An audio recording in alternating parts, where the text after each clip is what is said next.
How to add webhook in Twilio.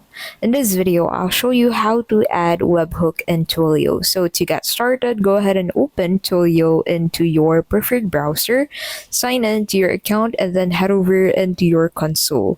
Now on your console, go ahead and buy a number first. So head over into the phone numbers tab and then click on this buy a number button under the manage section. So in here, go ahead and buy a number. So you need to buy a number or have an active number before you can add a webhook into your number. So in here, go ahead and scroll down and look for a number you want to buy. Just click on this buy button at the right side to buy it. Once you're done buying a number, head over into the active numbers tab.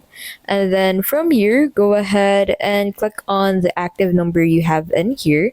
And then inside here, make sure to set the configuration to webhook.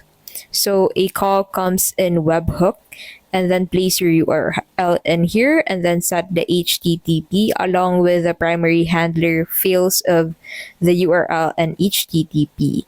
Now make sure to set this for webhook and provide the URLs and the type of HTTP set for each of this. And that is how you can basically add webhook in Twilio. If this video was helpful, please don't forget to give this video a like and subscribe for more videos like this.